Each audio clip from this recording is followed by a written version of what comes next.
பண்ணுறாங்கன்னா அதுக்குன்னு ஒரு சிறப்பியல்புகள், அதாவது தவணை வைப்பு ரசீது மாற்றும் முறை ஆவணம் இல்லை.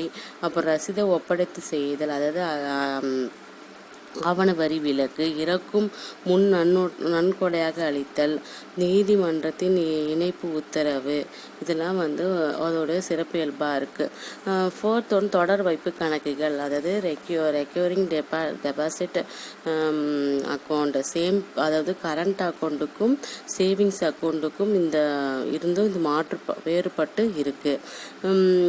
இவங்க இரண்டுத்துக்கும் ஒரு குறிப்பிட்ட கால இடைவெளியில் ஒரு குறிப்பிட்ட தொகையை சேமிக்கும் வழக்கமாக கொண்டுள்ளது ஏற்படுத்தப்பட்டு ஒரு தொடர் வைப்பு கணக்காக இந்த வங்கியில் 1 to 10 ஆண்டுக்கு கால அளவில் சேமிப்பாளர்கள் என்ன பண்ணுறாங்க, அவங்களோட வேண்டுகோளுக்கு ஏற்ற மாதிரி துவங்கியிருக்கிறாங்க. இந்த ரெக்யூர் டெபாசிட் அக்கௌண்ட் ரிசர்வ் பேங்க்கில் சட்டத்துக்கு உட்பட்டதாக பிற வைப்புகளுக்கு அளிக்க வேண்டும் வட்டி விகிதத்தை ஒத்து செல்வதாகவும் இந்த வட்டி இருக்குது. பொதுவாக என்ன சொல்கிறாங்கன்னா, இந்த வைப்பு கணக்கில் ஒரு வங்கியர் ஒரு கிளையிலிருந்து மற்றொரு கிளைக்கு மாற்றலாம். மற்றொரு வங்கியின் கட்டணம் எதுவும் வசூலிப்பதில்லை. இவ்வங்கி வைப்புகள் மைனர் பெரும் உள்ளிட்டு எவர் பேரினாலும் இது தனியாகவோ அல்லது கூட்டமாகவோ இது இருக்கலாம். இந்த அறிவிப்பு வைப்புகள் நோட்டீஸ் டெபாசிட் என்று குறைந்த கால வைப்பு, ஷார்ட் டைம் டெபாசிட் முதலியன அடிப்படையில் இந்த வங்கிகள் இருக்கிறது. அதாவது பேங்க் நமது பணம் தேவைப்படும் போது என்ன பண்ணுறாங்கன்னா, பேங்க்லிருந்து அழைப்பு வைப்புகள் கால் டெபாசிட் பெறுவதும் உண்டு. பணம் கடனாக வரும் வங்கி எந்த நேரம் தொகையை திரும்பி செலுத்தினாலும் இந்த ரிசர்வ் வங்கியில் நெறிமுறைப்படுத்துது. எனவே இவ்வகை வைப்புகள் மீதான வட்டி வங்கியரால் பரஸ்பரமாக தீர்மானிக்கப்படுறாங்க. அடுத்த டாபிக் நம்ம என்ன பார்க்க போகிறோம், முன்னெச்சரிக்கை நடவடிக்கை பற்றி பார்க்க போகிறோம். கணக்கு தொடங்கும் முன்பு வங்கியர் எடுக்க வேண்டிய ஒரு முன்னெச்சரிக்கை நடவடிக்கை பற்றி பார்க்க போகிறோம். அதாவது என்ன பண்ணுறாங்கன்னா, ஃபஸ்ட்டு பேங்க்கில் என்ன பண்ணுறாங்க, ஒரு பர்சன் புதிய கணக்கு ஆரம்பிக்கணும் அப்படின்னு சொல்லும்போது வங்கியருக்கும் ஒரு வாடிக்கையாளருக்குள்ள ஒரு உறவு அங்கே தொடங்கிடுது. அவங்களுடைய ஒவ்வொருவரும் கணக்கு துவங்கும் தன்மை, அணுகுமுறை, பேங்கர்ஸை ஒரு வழக்கமான சில நடவடிக்கைகள் பின்பற்றுவதும் இந்த முன்னெச்சரிக்கை நடவடிக்கையாக பேங்க் எடுக்குது. ஃபர்ஸ்ட் இதில் என்னென்னா லெட்டர் ஃபார் இன்ட்ரடக்ஷன்ஸ், அதாவது அறிமுக கடிதம் பெறுதல். வங்கியர் அறிமுகம் இல்லாத ஒரு நபரிடம் வங்கியர் அணுகி தம் பெயரில் கணக்கு ஆரம்பிக்கும் போது கோரினால் அவங்க விண்ணப்பத்தை அங்கீகரிக்கும் முன்பு அவரிடம் முறையாக அறிமுக கடிதம் வாங்கிக்கிறாங்க. வங்கி ஒரு சட்டப்பூர்வமான கடமையாக இது இருக்குது. அது அவங்கள நீட் ஃபார் இன்ட்ரடக்ஷன், அறிமுகம் கடிதம் பெறுதல் இன்றியமையாதது. என்னன்னா, ஒரு காசோலை தவறாக பயன்படுத்துதலை தவிர்த்தல், 3ஆம் நபர் காசோலைகளை வசூலிக்கும் ஏற்படும் இன்னல் அது தவிர்த்தல். அப்புறம் சட்டப்பூர்வமான பாதுகாப்பு மறக்கப்படும், கவனக்குறைவினால் கொடுக்கப்படும் அதிக பற்று வசூலிக்கும் வாய்ப்பு.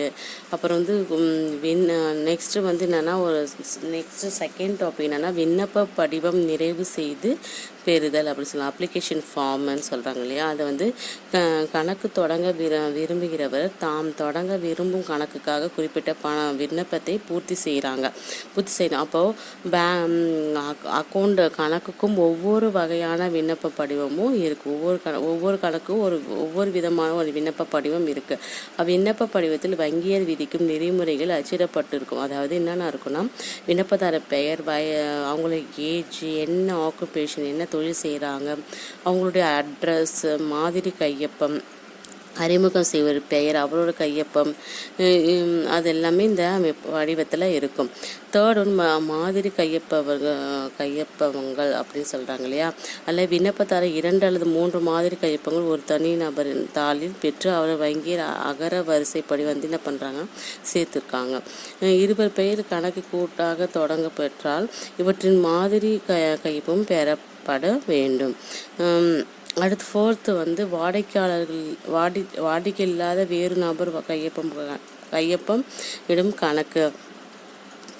சில சமயம் வந்து வாடிக்கையாளர் தமது கணக்குக்கு வந்து வேறு நபர் ஒருவர் கையால் அனுமதி உத்தரவு தருவதும் உண்டு. ஒவ்வொரு பர்சனும் என்ன பண்ணுவாங்க, உத்தரவு பெற்றவர் ஆவார். எனவே வந்து வாடிக்கையாளர் அவங்களோட கஸ்டமர் என்ன பண்ணுவாங்க, தமது கணக்கை வேறு நபரின் மூலம் வந்து கையாள விரும்பினால் தமது உத்தரவை எழுத்து மூலம் வங்கியில் வந்து தரணும். உத்தரவு பெற்றவர் மாதிரி கைப்பும் தனித்தாளில் போடப்பட்ட வங்கியிடம் ஒப்படைத்து இருக்கணும். இது வந்து முதலில் செலுத்தும் தொகையை ரொக்கமாக செலுத்த வேண்டும். கேஷ் பேமெண்ட் அப்படி சொல்லலாம். கேஷ் பேமெண்ட்டில் வந்து பேங்க் அக்கௌண்ட்டில் வந்து ஆரம்பிக்கும் ஒவ்வொரு ஒரு குறிப்பிட்ட தொகையை குறையாத தொகையாக ரொக்கமாக முதலில் இருக்கணும். எடுப்பிலே காசோலை செலுத்தி கணக்கு ஆரம்பிக்க வங்கியில் அனுமதிக்க கூடாது. அவங்களுக்கு சிக்கல் நிறையா இருக்கும் இல்லையா, அதை பற்றி அதனால் சொல்கிறாங்க.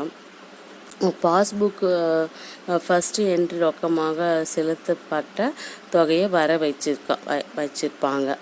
இந்த பேங்க்கில் எல்லா வகையான வாடிக்கையாளர்களும் விஷயத்திலும் பின்பற்ற வேண்டும். முன்னெச்சரிக்கையாக நடவடிக்கை எடுத்துக்கொள்ள அவசர காலங்களில் கணக்கு கொடுத்தல் வங்கியில் வந்து எதிர்காலத்தில் இழப்பு உள்ளதாக நேரிடும். இவங்களுடைய செக் புக் சில தவிர்க்க இயலாத சந்தர்ப்பத்தில் வங்கிக்கு நன்கு அறிமுகம் ஆனவர்களின் காசோலைகளின் மூலம் தொகையை பெற்றுக்கொண்டு கணக்கு ஆரம்பத்தில் தடை செய்வதில்லை. ஆனால் காசோலை வந்து செக்கில் வந்து வசூலிக்கும் முன்பு கேஷ் செக் புக்கு வந்து தருவதை வந்து வங்கியை தவிர்த்து விடுறது.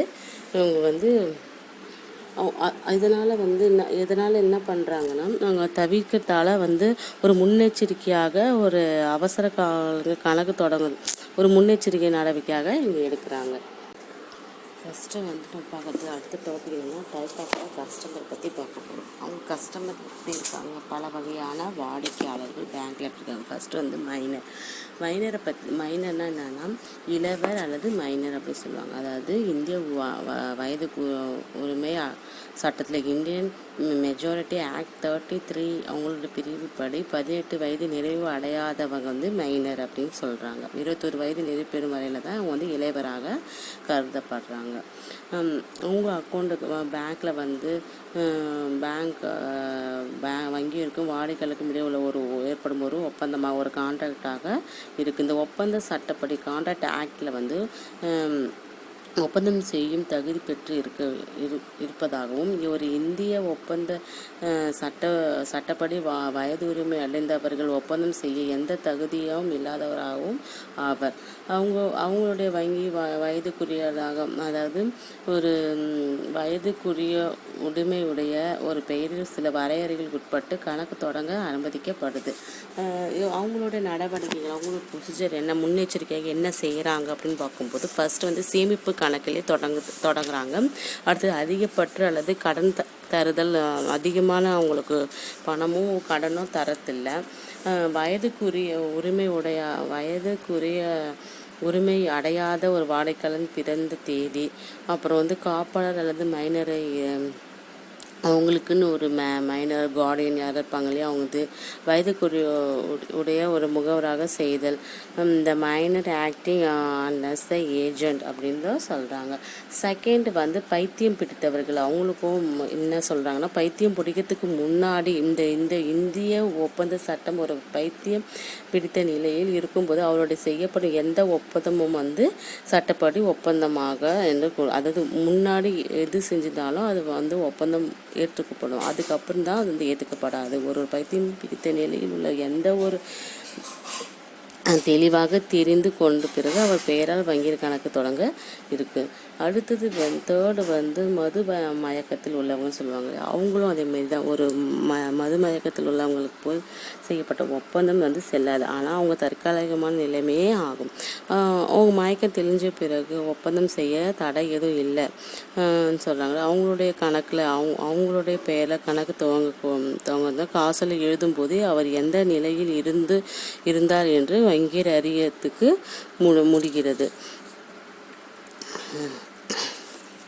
அடுத்து வந்து மேரிட் உமனில் வந்து திருமணமான பெண்கள்.